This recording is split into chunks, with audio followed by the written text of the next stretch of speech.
ibu yang mesti dijaga dan dihormati.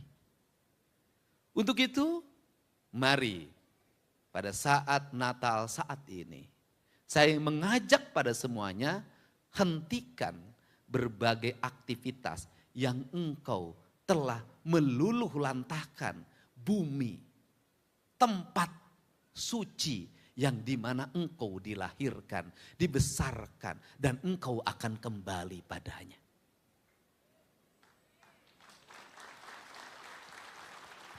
Kita kembali nanti bukan ke gereja, kita kembali bukan ke candi, kita kembali ke bumi. Disitulah tempat kita, tempat abadi. Kita yang ingin kita ciptakan apa? Yang ingin kita ciptakan adalah saat kita kembali ke bumi, bumi menerima kita dengan penuh sukacita. Oh iya, Bapak Aing, ya. Bapak Aing.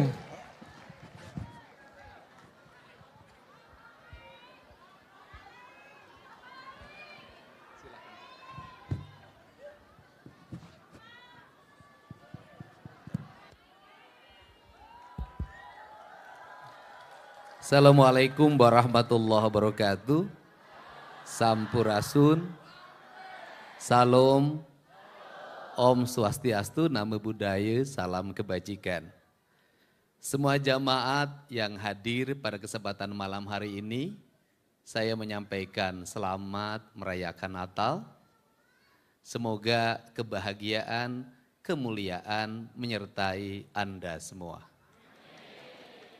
Pak Niko yang saya hormati, saya panggilnya Pak Niko saja karena itu yang populer. Dan seluruh para pimpinan gereja, saya hanya melihat dua hal saja. Yang pertama adalah Yesus terlahir di kandang domba.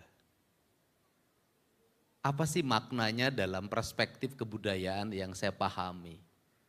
Bahwa dia dilahirkan untuk mengembala. Tradisi mengembala ini adalah tradisi kebudayaan yang dinantikan dalam kepemimpinan kebudayaan Sunda, yaitu budak angon. Ciri pemimpin sejati adalah seorang budak angon. Nih saya ngomong filsafat Sunda. Budak angon tuh kayak gimana sih? Budak angon itu adalah budak buncir, budak janggotan, itu cirinya. Budak buncir apa? Itu artinya perutnya dia kayak orang hamil. Mungkin dianggapnya penderita stunting. Buncit kayak Pak Jutek. Apa makna dari pemimpin itu yang perutnya buncit? Atau budak angon itu perutnya buncit? Atau pengembala itu perutnya buncit? Maknanya bukan perutnya yang buncit, maknanya perutnya tidak pernah lapar. Karena maknanya perutnya tidak pernah lapar, maka orang yang tidak pernah lapar akan terpercaya jadi pemimpin. Tapi orang yang selalu lapar, maka dia tidak akan pernah dipercaya. Kalau jadi pemimpin pasti dia memakan anggotanya. Kalau jadi gubernur dia memakan rakyatnya. Maka dia selalu perutnya kenyang, tidak pernah lapar. Maka janganlah Anda memilih pemimpin di antara Anda semua adalah orang yang lapar. Yang kedua adalah budak janggotan, dia punya janggut. Apa itu artinya? Dia punya sifat-sifat yang arif, dia punya sifat-sifat yang bijak, dan ciri dari semua itu, janggut itu cirinya ada di pohon. Semakin tua, semakin ratusan tahun, maka dia adalah sebagai pohon yang sangat berwibawa. Saya melihat perayaan Natal itu, saya melihat ada lambang. Lambangnya itu adalah cemara. Apa itu artinya? Kenapa cemara? Karena sangat ada perspektif Eropa. Apa artinya? Bahwa orang yang merayakan Natal itu harus dilindungi oleh pohon. Kalau ada pohon, maka dia akan terang. Maka dalam tradisi Sunda, seorang petapa itu pasti bertapa di bawah pohon. Sehingga apa sih yang menjadi pikiran saya? Yang menjadi pikiran saya hari ini dalam beragama, kalau persoalan keyakinan pada Tuhan sudah luar biasa. Kemudian ajaran memberi pada sesama dilakukan pada setiap waktu termasuk hari ini. Sebentar lagi nambah 12 juta, nambah ya sudah nanti jadi 50 juta deh gitu loh. Tapi sebenarnya jangan tepuk tangan. Tandanya yang tepuk tangan tuh tak mampu mengumpulkan 50 juta. Amin, amin. Nah, apa sih yang menjadi problem hari ini? Yang menjadi problem hari ini dalam beragama adalah kita menyambut Natal, mengumpulkan uang untuk kegiatan Natal, berbakti pada Tuhan, pergi ke gereja dengan menebang pohon, bukan menanam pohon. Kalau menebang pohon, menanam pohon, maka sesungguhnya dalam pandangan saya cemara yang disajikan di ruang-ruang peribadatan, di rumah, aksesoris di berbagai tempat sebagai tanda Natal, menurut saya itu adalah sebuah pengingkaran. Kita tidak menghadirkan cemara sebenarnya, kita sedang menghadirkan lumpur di dalam jemaah gereja. Sehingga apa yang ingin saya tekankan hari ini? Yang ingin saya tekankan hari ini adalah dua hal. Perbaiki hubungan dengan hewan, perbaiki hubungan dengan pohon. Karena itu yang menjadi kebutuhan kita hari ini. Dan kalau kembali pada Yesus, dua hal itu yang saya lihat. Nah, kalau kembali pada Yesus, dua hal itu yang saya lihat, apa yang ada dalam diri Yesus? Yang ada yang dalam diri Yesus itu adalah sebuah penyerahan diri secara total.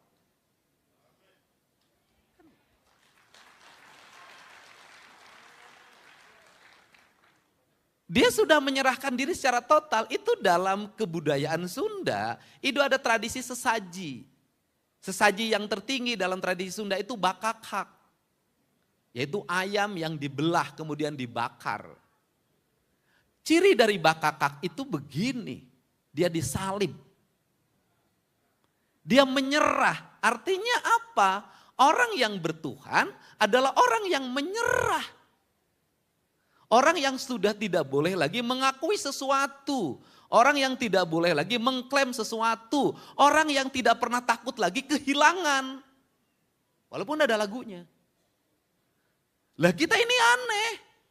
Kita mengaku bertuhan, berserah diri pada Tuhan, gereja dikunci.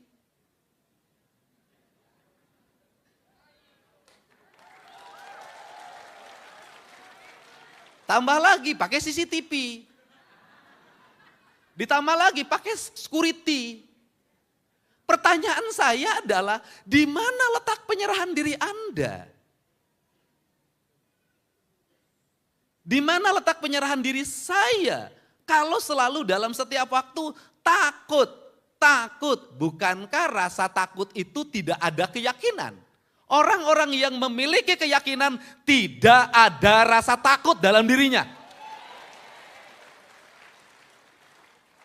Jangan pernah takut miskin. Jangan pernah takut tidak punya jabatan. Jangan pernah takut tidak punya duit. Saya tidak punya istri aja nggak takut.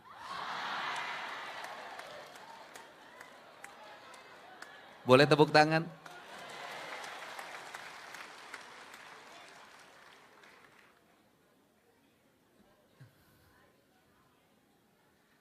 Pak Jutek, Pak Ruli tiap hari beracara, ngurusin siapa? Ngurusin orang-orang yang takut. Padahal beragama, apapun agamanya. Takut apa? Gugat waris. Takut apa lagi? Hartanya diambil orang. Takut apa lagi? Semuanya takut. Apa yang membuat pertikaian di negeri ini? Rasa takut. orang tidak mengizinkan rumah ibadah? Takut. Takut apa? Takut terpengaruh. Nanti pindah agama. Saya tiap hari gaul sama Pak Jutek dengan Pak Ruli. Nggak pindah agama, paling pindah isi dompet. Karena saya nggak takut. Nah, tapi tiap hari kita berteriak iman, iman, iman. Orang yang beriman itu yang tertinggi itu adalah bukan meyakini tapi menyaksikan.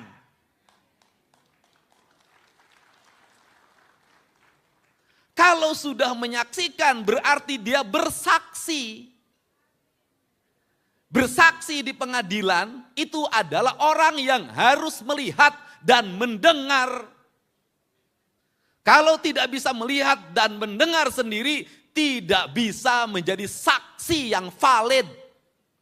Pertanyaannya adalah, hari ini kita bersaksi pada Tuhan yang kita yakini. Kalau bersaksi berarti sudah menyaksikan. Kalau sudah menyaksikan berarti dekat. Kalau sudah dekat, kenapa takut?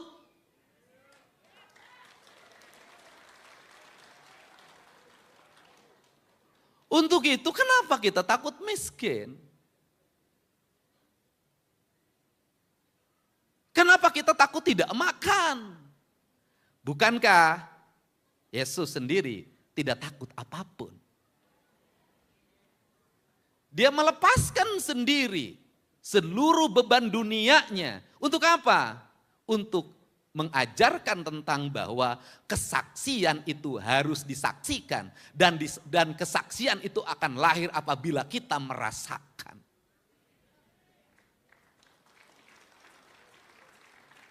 Maka dalam pandangan saya, berbahagilah manusia yang pernah dan sering mengalami penderitaan. Kenapa? Berarti dia pernah menyaksikan dan merasakan.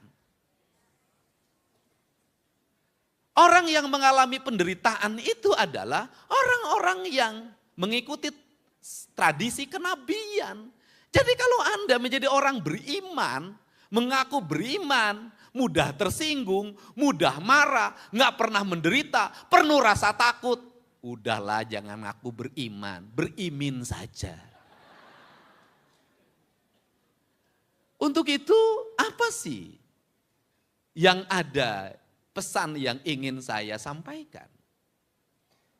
Pesan saya sampaikan adalah saya ingin menceritakan tentang pesan agama di Indonesia.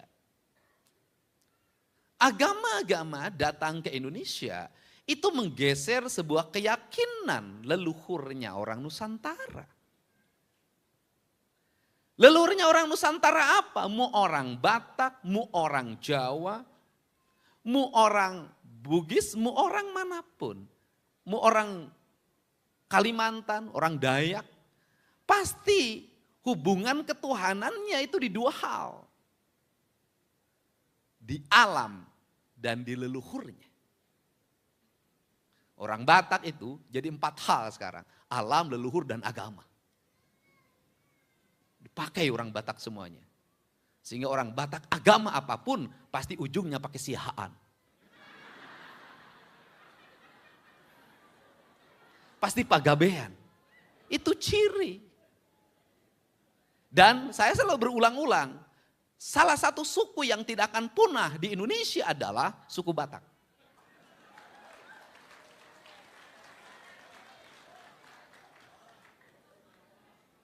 Cuman problemnya satu. Nanti di surga dia akan tetap berkumpul dengan masing-masing marganya. Jadi bosen.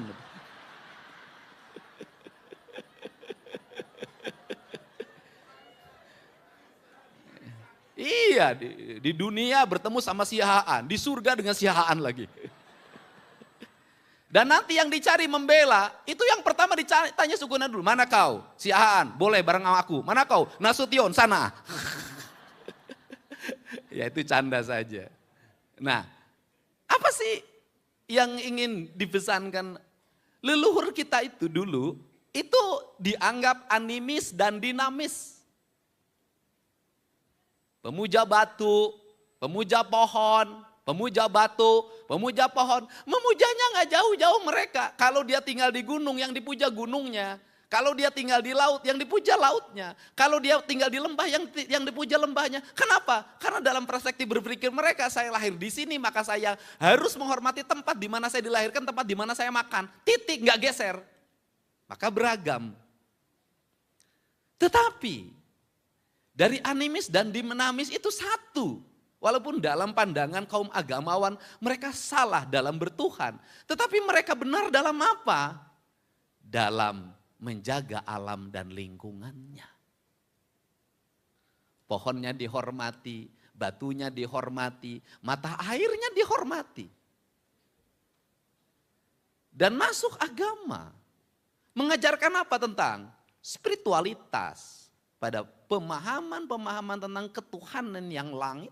Membangun hubungan dengan manusia, membangun hubungan dengan alam. Tapi di perjalanannya hanya dua hal yang selalu dibicarakan. Hubungan dengan manusia dan hubungan dengan Tuhan. Yang alamnya gak pernah dibahas. Padahal apa? Padahal dalam pandangan saya justru Tuhan menitipkan kasih. Itu lewat apa? Lewat semesta. Kita tiap hari nginjak tanah. Kita tiap hari minum air. Kita tiap hari menghisap udara. Kita tiap hari menerima sinar matahari. Tiap hari itu yang menentukan hidup dan kehidupan kita. Tetapi jujur setiap hari kita menghinakan tanah. Setiap hari kita menghinakan air. Setiap hari menghinakan udara. Dan setiap hari kita menghinakan matahari. Apa yang terjadi? Penyakit yang tidak pernah berhenti dalam setiap waktu. Pemahaman spiritualitas kita itu menjadi dangkal. Dangkalnya apa? Kaum spiritualis seringkali terus mengalami kegelisahan dalam hidupnya. Gelisah pergi ke gereja, gelisah pergi ke gereja, gelisah pergi ke gereja. Itu yang terjadi. Kenapa ini terjadi? Lingkungan di mana Tuhan menitipkan kasih padanya, engkau abaikan dan engkau sia-siakan. Engkau lupa, kau berperang satu sama lain berebut tempat ibadah. Ingin mendirikan tempat ibadah, tapi engkau lupa bahwa alam semesta engkau campakkan, engkau hancurkan secara kolektif tanpa pernah kau bicara tentang dosa.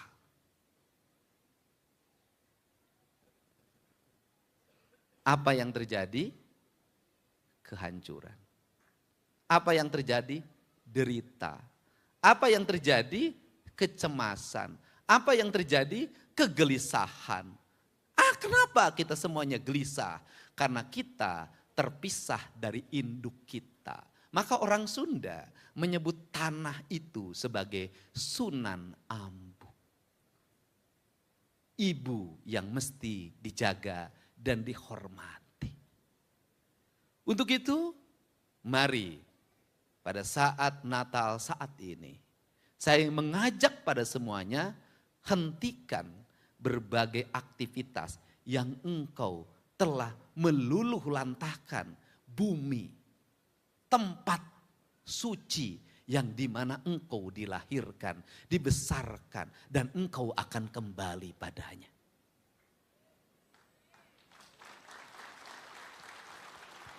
Kita kembali nanti bukan ke gereja. Kita kembali bukan ke candi. Kita kembali ke bumi. Disitulah tempat kita. Tempat abadi. Kita yang ingin kita ciptakan apa? Yang ingin kita ciptakan adalah saat kita kembali ke bumi, bumi menerima kita dengan penuh sukacita. Kenapa menerima penuh sukacita? Karena yang datang adalah orang yang mencintai buminya selama ini. Untuk itu, mari kita bersama-sama Spirit Yesus yang mengajarkan tentang pengabdian, pengorbanan, kesucian, ketidaktakutan, penyerahan diri secara total. Gantikan oleh kita agar saat ini janganlah kita menjadi orang yang penuh dengan rasa takut. Jadilah orang yang tidak ada rasa takut. Tidak takut miskin. Tidak takut hilang kekuasaan. Tidak takut kehilangan kekayaan. Tidak takut kehilangan kehormatan. Karena esensi dari ajaran agama adalah bersaksi. Dan ciri dari kesaksian adalah melihat dan mendengar serta merasakan. Yang pada akhirnya akan melahirkan sebuah sistem nilai hidup tentang prinsip-prinsip ketidaktakutan. Dan semoga rasa tidak takut kita hari ini akan melahirkan gelombang energi yang besar. Bagi apa? Bagi alam ini untuk tidak mempercepat pendek umurnya. Karena alam ini tidak ingin cepat pendek umurnya, maka kita harus kembali apa yang disukai oleh alam agar napasnya semakin panjang. Agar penyakitnya semakin hilang. Caranya apa? Berbanyaklah menanam. Saya pernah jadi bupati. Pernah jadi anggota DPR dan sekarang jadi gubernur. Saya merasakan betul. Saya banyak membangun bangunan. Tetapi ternyata yang paling banyak manfaat yang saya lakukan ketika menjabat dulu adalah yang sampai hari ini adalah pohon yang saya tanam. Saya ingin bangunan megah. Hari ini makin kosong. Perlu listrik yang mahal dalam setiap bulan. Perlu orang yang menyapu dalam setiap waktu. Perlu yang menjaga security dalam setiap saat. Uang diperlukan. Tetapi pohon-pohon yang saya tanam, dia tak pernah minta biaya pengurusan dirinya. Tapi justru dia menaungi. Memberikan ketenangan bagi para penghuni kampung dan kota. Menyimpan air. Membuat oksigen. Memberikan harapan tentang umur dunia yang berharap panjang. Apa yang akan saya lakukan hari ini sebagai gubernur? Saya tadi ditawarin, Pak bangun ini udah deh gak usah. Kenapa? Dari sekian bangunan yang ada di kota Bandung, tempat gedung pertunjukan segala macam begitu banyak. Kosong, semakin tidak ada penghuninya, semakin tidak ada pengisinya. Ruang-ruang pertunjukan semakin tidak ada penontonnya. Karena sudah bergeser ruangnya ke tayangan-tayangan yang ada dalam setiap hari. Toko-toko semakin sepi, mal semakin ditinggalkan oleh orang yang datang biasa. Paling hanya rojali. Karena sudah digantikan dengan semuanya serba tinggal datang ke rumah. GoFood. Gak ada. Untuk itu apa yang ingin dilakukan? Yang ingin dilakukan adalah saya tak akan membiarkan ruang kosong di Jawa Barat. Saya akan isi dengan pohon-pohon sebagai harapan kehidupan.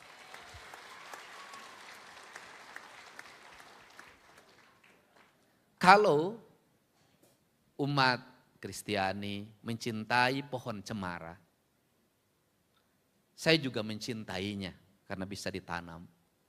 Tetapi juga saya sebagai orang Jawa Barat sangat mencintai pohon Tanjung, pohon Kiara, pohon Jamuju, pohon Samolo, pohon Beringin dan seluruh pohon lainnya. Untuk apa? Kepentingan masa depan. Karena ancaman terbesar dari rakyat Jawa Barat ke depan adalah kekurangan air. Hilangnya rawa, hilangnya ruang untuk berinteraksi. Setiap pikiran orang hari ini adalah ekonomi. Setiap pikiran orang adalah uang. Setiap pikiran orang adalah uang. Itu yang membuat kita sempit dalam memahami agama secara universal.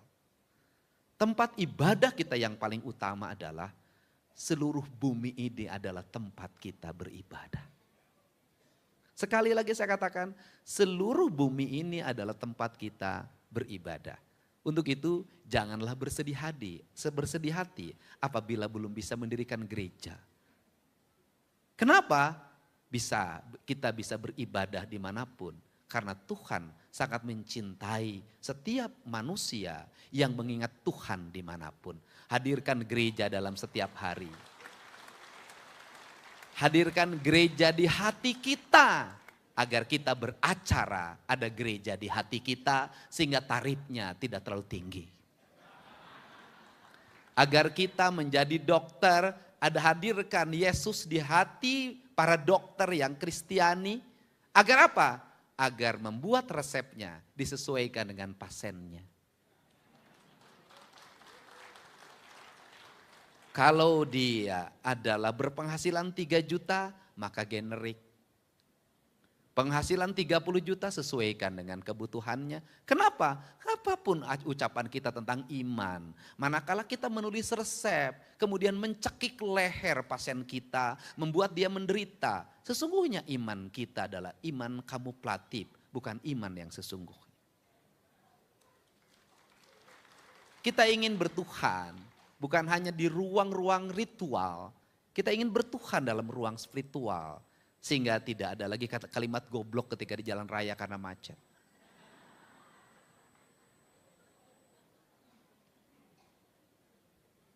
Tidak ada lagi kalimat anjing ketika keluar dari rumah kemudian melihat hamparan sampah. Dan tidak ada lagi konflik antar tokoh-tokoh agama. Baik yang satu agama maupun beda agama. Karena semuanya ingin memperjuangkan tentang kesaksiannya pada Tuhan. Tuhan tidak akan pernah hadir dalam sebuah kesaksian manakala orang itu masih ada kebencian. Tuhan hanya akan hadir pada hati-hati yang terbuka tanpa rasa curiga. Karena inti dari agama menghilangkan rasa kecurigaan. Dan membuat pandangan semua orang itu baik. Walaupun seringkali orang-orang seperti ini kalah dalam politik, kalah dalam apapun. Tetapi dalam pandangan saya, jangan suka memandang orang yang kalah itu kalah. Bisa jadi dia adalah pemenang yang sebenarnya. Dan seorang pemenang adalah dia tetap tersenyum walaupun disakiti. Dia tetap tersenyum walaupun dikhianati. Dia tetap tersenyum walaupun lapar. Ingat, dia tetap tersenyum walaupun lapar. Dia tetap tersenyum walaupun terluka. Maka kalau kita tersenyum dalam bahagia itu biasa. Tetapi kita tersenyum dalam keadaan terluka itu luar biasa. Pesan saya, berbuat baik pada orang yang baik itu amal. Tetap berbuat baik pada orang yang berbuat jahat pada kita itu adalah derma. Kalau ingin menjadi gembalanya Yesus, maka berbuatlah baiklah pada orang yang jahat pada Anda semua. Karena disitulah kualitas kesaksian yang sebenarnya. Saya ucapkan terima kasih. Saya tidak akan terlalu panjang karena nanti dianggap khotbah. Dan bagi saya panjang juga percuma. Karena pulang saya tidak akan dibekelin, malah saya ikut nyumbang. Terima kasih, selamat merayakan Natal. Semoga kita semua menjadi kaum derma. Assalamualaikum warahmatullahi wabarakatuh. Sampuras. Terima kasih Kang Dedi. Mohon izin Kang Dedi, Bapak Ketua kami berkenan memberikan cindera mata buat Kang Dedi. Silahkan Bapak Ketua.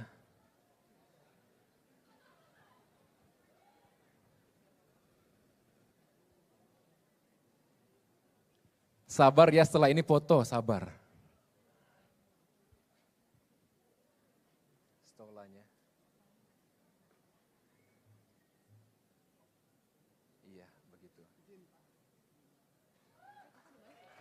Kasih aplaus dong.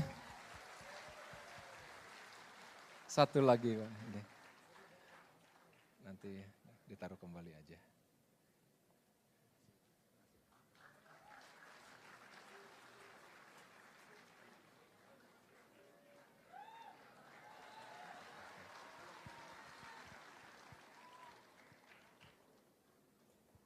Ini gratifikasi nih.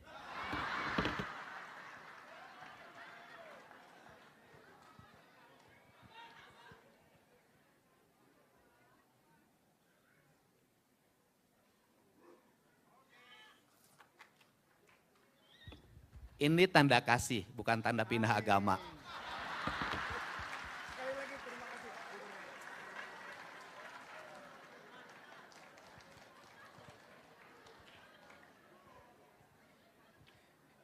Izin Kang, hadirin pengen foto bersama. Jadi mohon izin nanti kameramen akan ngambil dari sini. Silahkan nanti para berdiri. Jemaat, Bapak Ibu terkasih.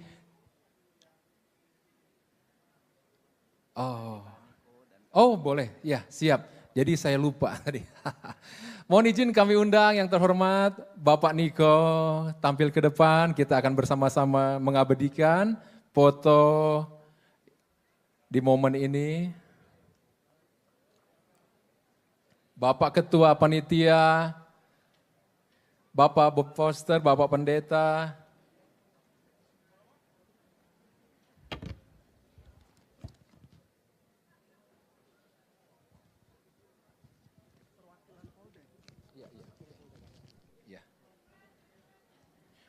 Perwakilan dari Pangdam 3 Siliwangi, Kasgar 2 TAP Bandung, perwakilan dari GBI, apakah ada Pendeta Ivan?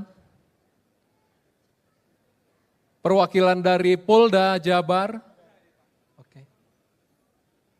Perwakilan dari Sesko TNI, perwakilan dari Sesko AU,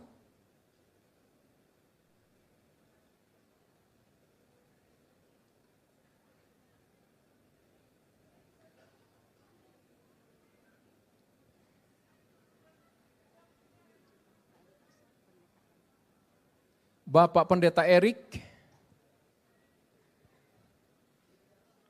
perwakilan dari Kodam,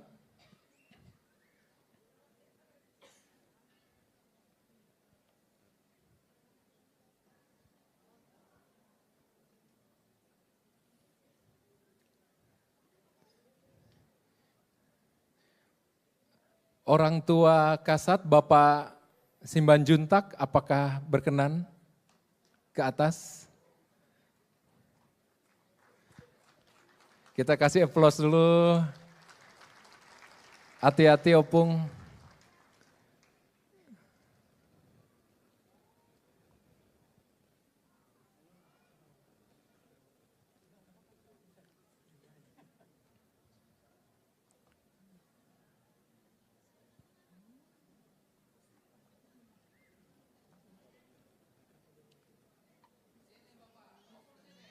Silahkan mendekat Kang Dedi.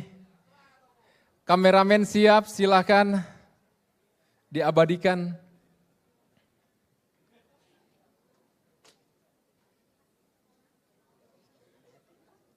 Cendera matanya udah siap? Yang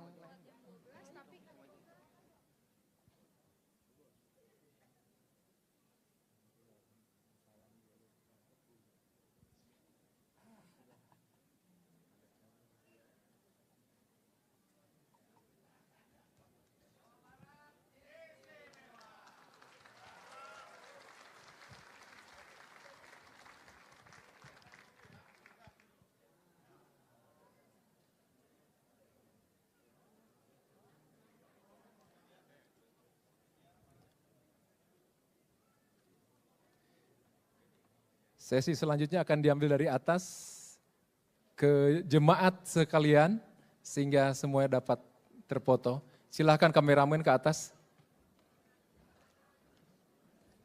Hati-hati Pak. Hati-hati. Oh iya, opung 80 lebih.